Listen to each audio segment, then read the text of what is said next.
नमस्कार दोस्तों, मैं गौरव एक बार फिर से आप सबका स्वागत करता हूं आपके अपने परिवार स्वाध्याय श्री में। दोस्तों, जैसे आपको पता है कि ये क्लास सुबह 9 बजे होती है और हमारी हिंदी की क्लास है ये, और इसमें टॉपिक चला हुआ है हिंदी भाषा का विकास। क्या चला हुआ है? हिंदी भाषा का विकास। ठीक है, आज इस चैप्टर को ख़त्म ही कर देंगे, है ना। अच्छे से कराया, 3 क्लास इसकी हो चुकी है और चौथी क्लास होगी। तो आइए शुरू करते हैं। हमारा टॉपिक कहाँ पे खत्म हुआ था हम देखते हैं। हमने शुरू किया था अपभ्रंश के बारे में जानना, और आज हम अपभ्रंश को ही देखते हैं। ठीक है, अपभ्रंश से बहुत सारी चीज़ें खुलेगी। तो जानते हैं अपभ्रंश क्या होता है। मैंने आपको बताया था कि अपभ्रंश का जो समय काल माना जाता है, जो काल माना जाता है, वो माना जाता है 8वीं शताब्दी से लेकर और आपकी 13वीं शताब्दी तक माना जाता है। कहाँ तक माना जाता है? 8वीं शताब्दी से लेकर 8वीं सदी से लेकर और आपका कहाँ तक माना जाता है? 13वीं सदी तक माना जाता है। ठीक है, अपभ्रंश के प्रकार होते हैं 7। कितने प्रकार माने जाते हैं अपभ्रंश के? अपभ्रंश के 7 प्रकार माने जाते हैं। मैंने कल इसके बारे में बहुत अच्छे से आपको लिखवाया था। अपभ्रंश के कितने प्रकार माने जाते हैं? 7 प्रकार माने जाते हैं, और हर एक प्रकार से विभिन्न भारतीय आधुनिक भारतीय भाषाओं का विकास हुआ है।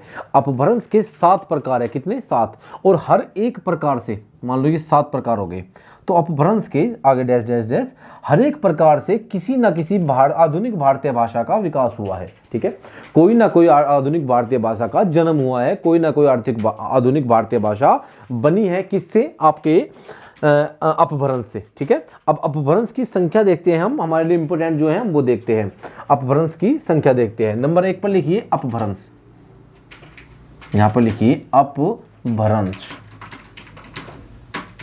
ठीक है, क्या लिखिए? अपभ्रंश और भाषाएं, इधर भारतीय भाषाएं, भारतीय भाषाएं। ठीक है, क्या लिखा हमने? एक तरफ लिखा अपभ्रंश और एक तरफ लिखा आधुनिक भारतीय भाषाएं या फिर भारतीय भाषाएं। तो लिखिए, नंबर 1 पर है हमारा शोरशैनी अपभ्रंश। शोरशैनी अपभ्रंश। ठीक है, शोरशैनी अपभ्रंश। अब जो शोरशैनी अपभ्रंश है, इससे किस भाषा का विकास हुआ है? ठीक है, मैंने कहा था, चलिए पहले हम अपभ्रंश के नाम लिख लेते हैं। नंबर 2 पर लिखिए मागधी अपभ्रंश। क्या लिखिए? मागधी, मागधी। नंबर 3 पर लिखिए अर्धमागधी। ठीक है, अर्धमागधी। ठीक है, नंबर 4 पर लिखिए पैशाची। क्या लिखिए? नंबर 4 पर लिखिए पैशाची। नंबर 5 पर लिखिए खस। नंबर 6 पर लिखिए आपका क्या?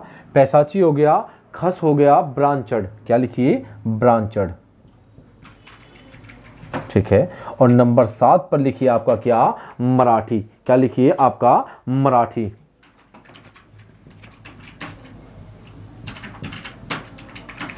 क्या हुआ? मराठी। एक मिनट,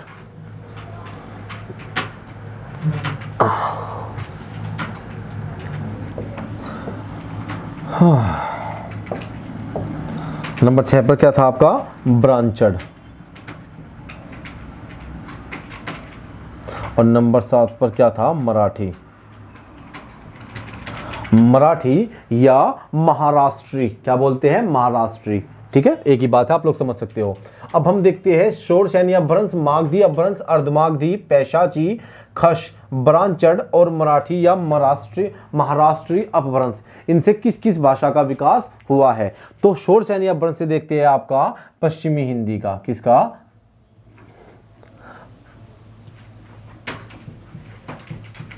पश्चिमी हिंदी का, गुजराती का,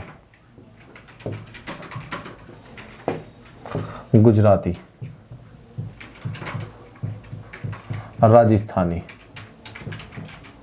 ठीक है, क्या हुआ?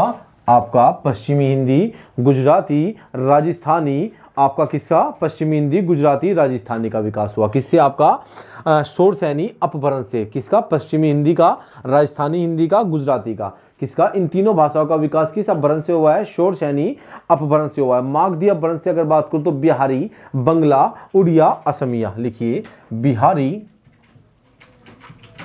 बिहारी, बंगला, उड़िया, असमिया। ठीक है, क्या हुआ? असमिया। मैं दोबारा बोल रहा हूं अगर दिखाई नहीं दे रहा होगा लास्ट में, बिहारी, बंगला, उड़िया और असमिया। अब बात करते हैं अर्धमागधी अपभ्रंश से। अर्धमागधी की बात करता हूं तो पूर्वी हिंदी। किसका? पूर्वी हिंदी का विकास हुआ है। ठीक है, पूर्वी हिंदी का। अब बात करते हैं पैसाची से। पैसाची से हुआ है आपका पंजाबी और लहंदा का। किसका? पंजाबी और लहंदा। ठीक है, अगर बात करूं खस, खस को कैसे याद कर सकते हैं? सबसे आसान है खस को याद करना। जब कोई पत्थर गिरता है तो कैसी आवाज आती है? घिसने की आवाज आती है, एक दूसरे पत्थर रगड़ने की आवाज आती है, खस खस की आवाज आती है। तो पहाड़ी हिंदी। किसका? पहाड़ी हिंदी। पहाड़ी हिंदी का विकास हुआ है। ठीक है, पहाड़ी हिंदी। ब्रांचड़, अगर ब्रांचड़ की मैं बात करता हूं तो ब्रांचड़ से हुआ है सिंधी भाषा का विकास। किसका? सिंधी का। सिंधी भाषा का विकास हुआ है किससे? ब्रांचड़ से। किससे हुआ है? ब्रांचड़ से। ठीक है, ब्रांचड़ अपभ्रंश है और भाषा है सिंधी। मराठी या महाराष्ट्री से मराठी भाषा का विकास हुआ है। किसका? मराठी। ठीक है, किस भाषा का? मराठी। मराठी या फिर महाराष्ट्री याद कर सकते हो, महाराष्ट्र की तरफ की भाषा है तो उससे किस भाषा का विकास हुआ? मराठी। अपभ्रंश की संख्या कितनी बताइए? 7। शोरशैनी, मागधी, अर्धमागधी, पैशाची, खस, ब्रांचड़ और मराठी। इन सभी ये सभी क्या है? ये सभी आपके अपभ्रंश है। क्या है? अपभ्रंश। अपभ्रंश क्या है? अपभ्रंश का अर्थ होता है बिगड़ा हुआ रूप या पद से भटक जाना। ठीक है ना? मैंने आपको बताया था कि अपभ्रंश मध्यकालीन जो प्राकृत भाषा थी और आधुनिक आधुनिक भारतीय आर्य भाषा के बीच की कड़ी अपभ्रंश थी। क्या थी? दोबारा बता रहा हूं, जो प्राकृतिक भाषा थी, मध्यकालीन प्राकृतिक भाषा और आधुनिक आर्य भाषा के बीच की कड़ी क्या कहलाती है? अपभ्रंश कहलाती है। अपभ्रंश की संख्या कितनी मानी जाती है? अपभ्रंश की संख्या 7 मानी जाती है। कितनी? 7। और प्रत्येक अपभ्रंश से किसी ना किसी भाषा का विकास हुआ है जो आपके सामने है। ठीक है, आपने इसे नोट कर लिया होगा। नोट कर लीजिएगा, किसी ने नोट नहीं किया तो क्लास को रोक सकता है, रोक के नोट कर लीजिए। अब हम देखते हैं आपका हिंदी की भाषा और बोलियां। ठीक है, अब हम देखते हैं कि हिंदी की 5 उपभाषा और 17 बोलियां हैं। अभी हमने क्या समझा? अभी हमने समझा था कि आपकी प्रत्येक अपभ्रंश से किसी ना किसी भाषा का विकास हुआ। जैसे पश्चिमी हिंदी, गुजराती, राजस्थानी, बिहारी, बंगला, उड़िया, असमिया, ये सभी क्या है? ये सभी भाषा है। इन सभी भाषाओं का विकास हुआ। अब हम देखते हैं जैसे पश्चिमी हिंदी हुई, ये हिंदी की उपभाषा है। क्या है? उपभाषा। और उपभाषा से क्या बनेगी? बोली। देखिए, बोली सबसे छोटा, फिर उपभाषा और फिर भाषा। ये होता है ना भाई। क्या होता है? अगर मैं बात आपको समझाना चाहूं तो सबसे छोटा क्या होता है? बोली। क्या होता है? बोली। बोली से बनेगी उपभाषा और उपभाषा से क्या बनेगी? आपकी भाषा बनेगी। क्या बनेगी? भाषा। भाषा क्या है? भाषा तो अपनी हिंदी हो गई, हमारी हिंदी भाषा है। ठीक है ना? हिंदी हमारी भाषा है। इसके अंतर्गत जो उपभाषा है, जैसे हिंदी के अंतर्गत पश्चिमी हिंदी है, पूर्वी हिंदी है और राजस्थानी है, गुजराती है। ठीक है ना? और अगर बात करता हूं मैं, इसके अंतर्गत क्या है? उपभाषा के अंतर्गत आती है बोलियां। तो हम देखते हैं हमें किससे रिलेटेड करना है। ठीक है ना? तो अगर मैं बात करता हूं हिंदी के बारे में, तो हिंदी की 5 उपभाषा, क्योंकि हम हिंदी के बारे में पढ़ रहे हैं तो हिंदी के बारे में जानेंगे। बनाइए और लिखिए। ठीक है, हिंदी की 5 उपभाषा। हिंदी की 5 उपभाषा क्या है? 5 उपभाषा व 17 बोलियां है। क्या है? बोलियां है। लिख लिया आपने? हिंदी की 5 उपभाषा और 17 बोलियां है। समझ में आया आपकी? अब कौन कौन सी उपभाषा है और कौन कौन सी बोली है, अभी हम इसे समझ लेते हैं। ठीक है, लिखिए आप लोग। पश्चिमी हिंदी नंबर 1 पर लिखिए आप लोग। यहां पर पश्चिमी हिंदी।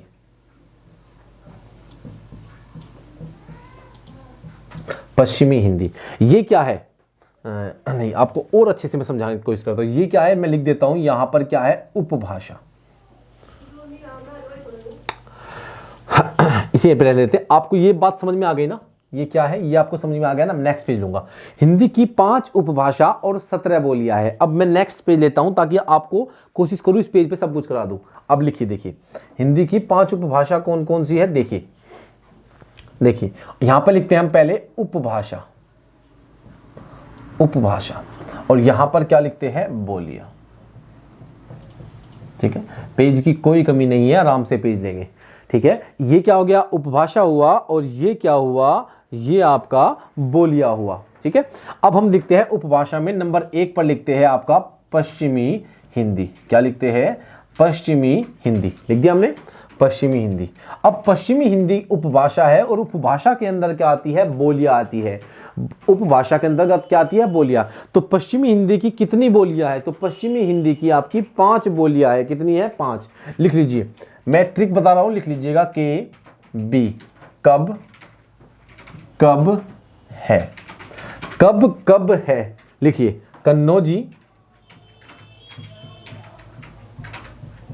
के से कन्नौजी, बी से आपका बुंदेली, कन्नौजी, बुंदेली, खड़ी बोली, खड़ी बोली, बी से आपका ब्रज भाषा, क्या, ब्रज भाषा,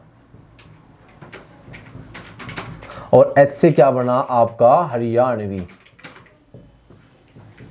आ गया समझ में। देखिए, कन्नौजी, बुंदेली, खड़ी बोली, ब्रज भाषा और हरियाणवी। क्या हुआ, कन्नौजी, बुंदेली,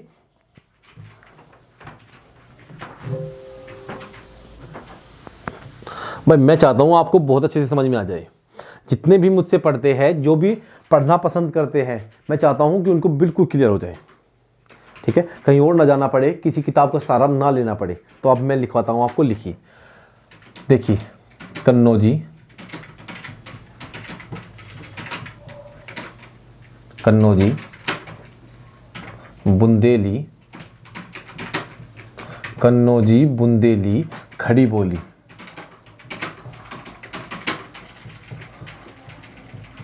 ब्रज भाषा, ब्रज भाषा, ठीक है, और हरियाणवी। ठीक है, क्या हुआ, हरियाणवी। ट्रिक बता रहा हूं, के बी, ये के, ये बी और ये एच।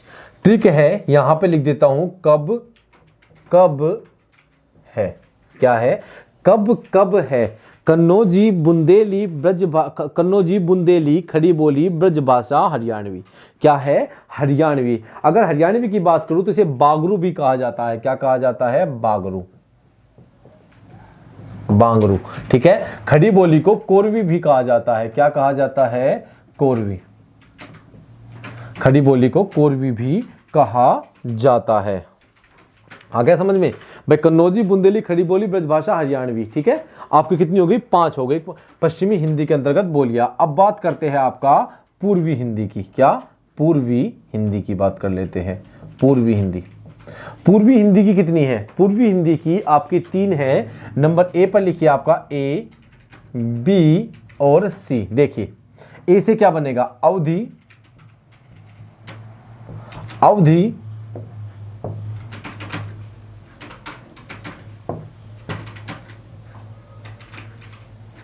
अवधि, बघेली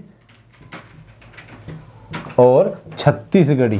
क्या है, यहां पे 36 लिखता हूं और यहां पे गढ़ लिख देता हूं, छत्तीसगढ़ी। ठीक है, अब समझ में आ गया, कोई दिक्कत नहीं है आपकी। देखिए, अवधि, बघेली, छत्तीसगढ़ी। क्या हुआ, अवधि, बघेली और छत्तीसगढ़ी। अब बात करते हैं बिहारी हिंदी की। नंबर 3 पर हम देखते हैं आपका बिहारी हिंदी। याद कर लीजिए, ट्रिक भी साथ साथ बता रहा हूं मैं। बिहारी हिंदी, तो बिहारी हिंदी को देखते हैं। क्या, बिहारी हिंदी में देखिए आपका MMB। क्या, MMB। मैथिली, क्या हुआ, मैथिली, मगही और भोजपुरी। मैथिली, मगही और भोजपुरी। क्या हुआ, मैथिली, मगही और भोजपुरी। ठीक है, कितनी हो गई हमारी पश्चिमी हिंदी की, मैंने कितनी बताई थी, 5 उपभाषा और 17 बोलियां बताई थी। हिंदी की 5 उपभाषाएं और 17 बोलियां। आपसे पेपर में ये क्वेश्चन पूछ लिया जाता है। 5 उपभाषा कौन कौन सी है, अभी हमने 3 लिखी है, पश्चिमी हिंदी, पूर्वी हिंदी और आपकी बिहारी हिंदी। इनके अंतर्गत 5 इसमें, 3 इसमें और 3 इसमें हो गई। ठीक है, अब हम देखते हैं राजस्थानी और पहाड़ी। क्या देखते हैं हम, राजस्थानी और पहाड़ी को हम लोग देख लेते हैं। लिखिए आप लोग, नंबर 4 पर लिखिए राजस्थानी।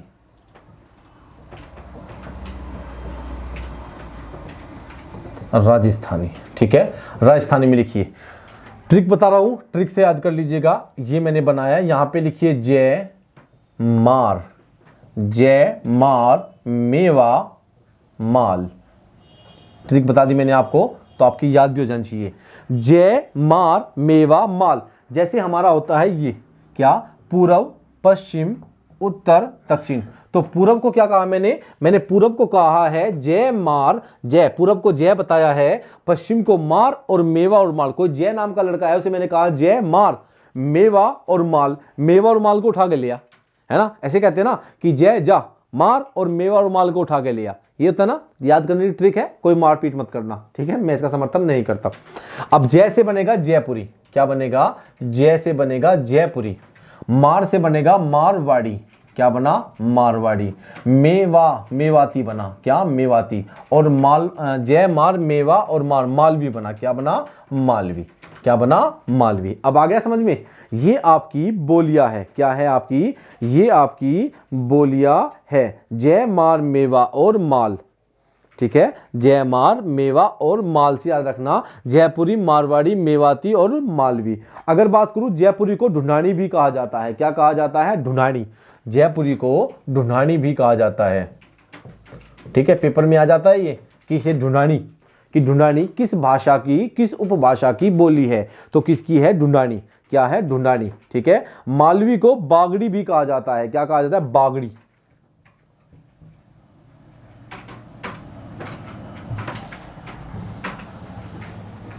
लिखिए बागड़ी, बागड़ी या हड़ौती। भाई देखिए दोस्तों, जितना मैं कर सकता हूं मैं अपना बेस्ट कर रहा हूं, मैं जितना बेस्ट कर रहा हूं, अगर आप लोग उतनी सपोर्ट कर दो तो पता नहीं मैं आप लोगों के लिए क्या कर दूं। अगर आप लोग जितना मैं मेहनत करता हूं यहाँ पे खड़ा होकर, या मैडम मेहनत करती है, या हमारे टाइपराइटर मेहनत करते हैं, अपने दोस्त है, टाइपराइटर क्यों बोलूं मैं, मेरे दोस्त है, अपने बहुत खास दोस्त है, जितना हम लोग 3 लोग इतनी मेहनत करते हैं, अगर आप लोग इतनी हमें सपोर्ट कर दो तो पता नहीं मैं आप लोगों के लिए यहाँ इस स्टेज पे, आपके इस बोर्ड पे खड़ा होकर पता नहीं मैं क्या क्या कर दूं आप लोगों के लिए, कितने टीचर मैं आप लोगों के लिए ला दूं, सब कुछ आपके ऊपर निछावर कर दूं। लेकिन आप लोग सपोर्ट नहीं कर रहे हो, और सपोर्ट तो आप देख ही रहे हो कितनी मिल रही है हमें। लगता है कि मेहनत का कोई भी फल नहीं मिलता। उम्मीद ये लगता है कभी कभी कि मेहनत करते रहो, शायद कोई फल नहीं मिलता। लेकिन मैं फिर भी कहूँगा, अपना काम कर्म करना है, हमें कर्म करना चाहिए, मैं हूँ या आप हो, कर्म करना चाहिए, हमारे नसीब में जो है वो मिलेगा। सच कहा है किसी ने, समय से पहले और तकदीर से ज़्यादा किसी को नहीं मिलता। लेकिन एक बात भी है, तकदीर के भरोसे भी नहीं बैठना चाहिए। कहते हैं कि क्या पता भगवान तुम्हारे भरोसे बैठा हो कि जब तुम काम करोगे तब मैं तुम्हारी सहायता करूँगा, तुम चलो तो सही। इसलिए मैं कहता हूं, मैं हमेशा कहता हूं कि समय से पहले और तकदीर से ज्यादा किसी को नहीं मिलता, हताश मत हो। लेकिन कभी तकदीर के भरोसे भी मत बैठो, अपनी मेहनत करो, चलते रहो, वो समय भी आएगा जब सब कुछ मिलेगा, ठीक है, चाहे मैं हूं उसमें, चाहे आप लोग हो। चलिए अब हम पढ़ाई पे ध्यान देते हैं। यह आपका हो गया। उसके बाद हम देखते हैं नंबर 5 पर हमारा क्या है। नंबर 5 पर हमारा है क्या, आपका पहाड़ी हिंदी। क्या है, पहाड़ी हिंदी, पहाड़ी हिंदी, पहाड़ी हिंदी। अगर पहाड़ी हिंदी की बात करूं तो इसके अंतर्गत 2 आपकी बोलियां है, गढ़वाली और कुमाऊनी। क्या, गढ़वाली, गढ़वाली और कुमाऊनी। अब जितने भी पहाड़ी लोग हैं, मतलब जितने उत्तराखंड के हैं, देखिए ये जो क्लास होती है किसी विशेष राज्य के लिए नहीं होती कि उत्तर प्रदेश के लिए विशेष है या फिर आपके उत्तर प्रदेश में आने वाली वैकेंसियों के लिए विशेष नहीं। हिंदी एक ऐसा सब्जेक्ट है, जिस भी राज्य में हिंदी पूछी जाती है, जिस भी पेपर में, इससे बाहर नहीं जाएगी। यह आपका व्याकरण है, पेपर में आएगा ही। आपका राजस्थान का पेपर हो, आपका बिहार का हो, आपका यूपी का हो, आपका उत्तराखंड का हो, कोई भी हो, सब में हिंदी पूछी जाती है, ठीक है। तो आपको समझ में आ गया, 5 उपभाषा और 17 बोलियां हमने आपको अच्छे से करा दिया है, ठीक है। और आपकी ये समझ में आ गया होगा, क्या हुआ, ये आपकी समझ में आ गया होगा। इसलिए ये चैप्टर मैं यहीं पे खत्म करता हूं, इस चैप्टर को मैं यहीं पे खत्म करता हूं। इसके बाद इस चैप्टर में कुछ बचा भी नहीं है।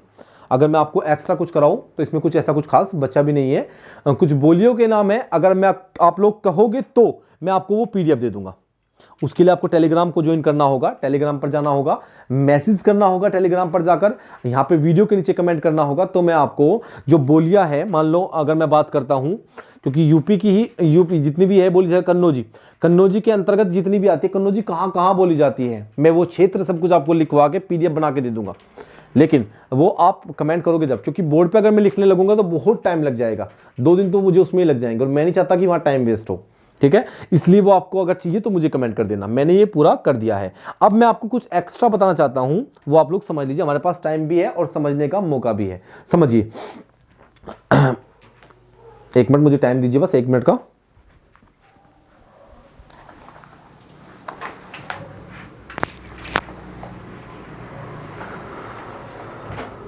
देखिए, मैं आपको कुछ बताना चाह रहा हूं। मैंने एक दिन राष्ट्रीय भाषा और राजभाषा आपको बताई थी, दोनों में कोई अंतर नहीं है, राष्ट्रीय भाषा और राज्य भाषा। राष्ट्रीय भाषा वे वहां पर बोली जाती है, सरकारी कामकाज राष्ट्रीय भाषा में किए जाते हैं, या फिर हम राज्य भाषा कह सकते हैं, राज्य भाषा, राजभाषा, सॉरी राजभाषा, मैं पूरे को रब कर देता हूं, यहां पे लिख देता हूं राजभाषा। कोशिश करूंगा कि ज्यादा से ज्यादा मैं आपको नॉर्मली ऐसे ही बताऊं। राजभाषा, अब अपना भारत है, इसकी राष्ट्रीय भाषा क्यों नहीं है, इसकी राजभाषा ही क्यों है हिंदी? हिंदी को राष्ट्रीय भाषा भी तो बनाया जा सकता था, नहीं, बिल्कुल बनाया जा सकता था, बिल्कुल हो सकता था ऐसा, लेकिन ऐसा होना संभव भी नहीं था। इसके लिए बहुत ज्यादा विरोध हुआ, बहुत ज्यादा परेशानी का सामना करना पड़ा, इसके लिए बहुत ज्यादा परेशानी का सामना करना पड़ा है। ऐसा ही नहीं है कि राजभाषा ऐसे बना देते, राष्ट्रीय भाषा। देखिए, जो हमारे हिंदी भाषी राज्य है वो चाहते थे कि हिंदी को राजभाषा बना दिया जाए, सॉरी राष्ट्रीय भाषा, लेकिन हिंदी को राष्ट्रभाषा ना बनाने का कारण था क्योंकि हमारे जो हिंदी भाषी राज्य नहीं है वो नहीं चाहते थे कि हिंदी को राष्ट्रीय भाषा बनाया जाए, ठीक है। संविधान सभा के द्वारा तय किया गया हिंदी को राजभाषा बनाया जाए, इसलिए हिंदी को हमारी राजभाषा बनाया गया। अब कैसे? राजभाषा क्या होती है? राजभाषा वह भाषा होती है जो सरकार की भाषा होती है, सरकारी कामकाज की भाषा होती है। लिख लिया हूं मैं, थोड़ा बहुत आपको लिख देता हूं, सरकारी कामकाज की भाषा, सरकारी कामकाज की भाषा, ठीक है भाई। मैं आपको डेफिनेशन बता रहा हूं, जो मैं लिख रहा हूं उसे शॉर्ट में ही आप लोगों को अच्छी तरह बना लेना है, मैं बोल के भी आपको बता रहा हूं। राजभाषा क्या होती है? शासन के द्वारा प्रयोग में लाई जाने वाली भाषा को राजभाषा या राष्ट्रीय भाषा कहते हैं, ठीक है। अब मैं राजभाषा की बात करूंगा, राष्ट्रीय भाषा की मैं कोई बात नहीं करूंगा। अब समझिए, शासन के द्वारा प्रयोग में लाई जाने वाली भाषा को राजभाषा कहते हैं। जितने भी सरकारी काम काज होते हैं वे सभी किस में होते हैं? आपकी राजभाषा में होते हैं, या मैं कह सकता हूं जितने भी सरकारी दस्तावेज होते हैं वो सभी राजभाषा में होते हैं। हिंदी और अंग्रेजी भारत की 2 राजभाषा है। वो कैसे? अभी हम डिफाइन करते हैं उसको, आप लोग समझिए कि सरकारी कामकाज की जो भाषा होती है वो होती है राजभाषा, या सरकारी दस्तावेज जिस भाषा में होते हैं वो आपकी क्या होती है? राज्य भाषा। हिंदी कैसे बनी राजभाषा हम देखते हैं, क्या देखते हैं हम? हिंदी कैसे बनी राजभाषा, हिंदी कैसे बनी राजभाषा, कैसे बनी राजभाषा। आप लोग जानते हो कि 1947 से पहले हमारा देश क्या था? हमारा देश गुलाम था, किसका? अंग्रेजों का। अंग्रेजों के हम अधीन थे। जब 1947 में भारत आजाद हुआ, कब हुआ? 1947 में, लिख दिया मैंने, 1947 में भारत आजाद हो जाता है। क्या हो जाता है? भारत आजाद हो जाता है। तो उसके सामने एक सबसे बड़ी समस्या यह थी, बहुत सारी थी लेकिन उनमें से एक बड़ी समस्या यह भी थी कि भारत की राष्ट्रीय भाषा या भारत की राजभाषा क्या बनाई जाए। अब हिंदी को प्राथमिकता दी गई कि हिंदी को भारत की राजभाषा बनाया जाए, लेकिन इसके साथ सबसे बड़ी प्रॉब्लम क्या थी, दिक्कत क्या थी कि जो दक्षिण भारत के राज्य थे वो हिंदी भाषी राज्य नहीं है, वहां पर वे लोग हिंदी को राजभाषा नहीं बनाना चाहते थे। क्यों नहीं चाहते थे? क्योंकि अगर ऐसा हुआ कि उत्तर भारत के जो लोग हैं अगर हिंदी को राजभाषा बनाया गया तो उनको डर था कि जो उत्तर भारत के लोग हैं वो उनसे आगे निकल जाएंगे, क्योंकि उन्हें हिंदी को समझने में प्रॉब्लम होती है, दिक्कत होती है ना। और हम ठहरे, मैं किसी को नहीं बोल रहा हूं लेकिन मैं अपनी बात रखना चाहता हूं कि हम ठहरे ऐसे इंसान, हम वे भारतीय होते हैं अगर हम अपने कंफर्ट जोन में चल रहे हैं तो ठीक है, और जैसे ही हमने कंफर्ट जोन बदला तो हमें डर लगने लगता है ना, ऐसे होता है ना। और वही दिक्कत दक्षिण भारत के सामने आई। क्या? दक्षिण भारत के जो राज्य थे उन्हें हिंदी से फ्रेज इसलिए था क्योंकि वो हिंदी का प्रयोग नहीं करते थे, और अब उन्हें हिंदी सीखनी पड़ेगी। अब इतनी जल्दी से तो हिंदी नहीं आएगी, तो हिंदी उन्हें सीखनी पड़ेगी, समय लगेगा। तो उन्होंने इस बात का विरोध करना ज्यादा अच्छा समझा कि आप लोग हिंदी को ही क्यों भाषा राजभाषा बनाना चाहते हो? उसके पीछे बहुत बड़ा कारण ये था क्योंकि हमारे राष्ट्रीय आंदोलन लगभग सब हिंदी में होते थे, या लोग ज्यादातर लोग हिंदी को समझते, लेकिन दक्षिण भारत के लोग इस बात को मानने को तैयार नहीं थे। और अपना देश ये कहता है, अपना संविधान ये कहता है कि हम किसी को भी पीछे छोड़कर नहीं चल सकते, और अच्छी भी बात है, ऐसा भी होना भी चाहिए, ठीक है। तो मुद्दा यह हुआ कि किस भाषा को राजभाषा बनाया जाए। अब बात करते हैं, इसके बाद हिंदी और अंग्रेजी को भारत की राजभाषा चुन लिया गया। क्या? उसके बाद हिंदी और अंग्रेजी, हिंदी व अंग्रेजी दोनों को राजभाषा बनाया गया। राजभाषा क्या बना दिया गया? दोनों राजभाषा बनी। अब बात करते हैं कैसे बनी, कब बनी, ये हम देखते हैं। दोनों क्या बन गई? राजभाषा। जब 14 सितंबर 1949 को संविधान सभा ने हिंदी को राजभाषा चुना। क्या किया? 14 सितंबर 1949 को 14 सितंबर 1949 को संविधान सभा ने क्या किया? संविधान सभा ने हिंदी को राजभाषा चुन लिया। क्या किया? राजभाषा चुना। ठीक है, चुन लिया भाई, अच्छी बात है, चुनना भी चाहिए। राजभाषा चुन लिया तो जिसे 26 जनवरी 1950 से हमारा संविधान लागू हो गया। क्या किया गया? हिंदी को राजभाषा चुन लिया गया। और हमारा संविधान कब लागू हुआ? उसके बाद हमारा संविधान लागू हुआ 26 जनवरी 1950 को। बिल्कुल सब जानते हैं कि 26 जनवरी 1950 को हमारा संविधान लागू हो गया, 26 जनवरी 1950 को, बिल्कुल। लेकिन हिंदी को राजभाषा का चुन तो लिया गया, लेकिन लागू नहीं किया गया। लागू करने के लिए इसे समय दिया गया। इसे कहा गया, हिंदी को ये कहा गया कि हिंदी जो है राजभाषा के तौर पर कार्य करेगी 1965 से। कब से? 1965 से। ऐसा क्यों किया गया?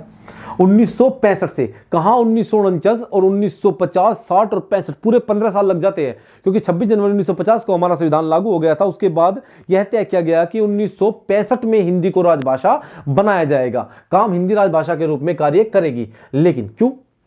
क्योंकि उससे पहले 1947 से पहले हमारे सभी काम अंग्रेजी भाषा में होते थे ना, अंग्रेजी भाषा में। तो अंग्रेजी भाषा में होने के कारण एकदम से नहीं हर चीजों को बदला जा सकता, इसलिए उसे समय दिया गया ताकि लोग समझ सके, अपने कार्यों को धीरे धीरे हिंदी में ढाल सके। ठीक है, तो 1965 से पहले क्या किया गया? राजभाषा आयोग बनाया गया 1955 में और 1960 में। क्यों? क्योंकि वे यह जांच कर सके कि हिंदी को अच्छी तरह लागू किया जा सके और हिंदी के विकास में अपना योगदान दे सके, उस अपनी रिपोर्ट दर्ज कर सके।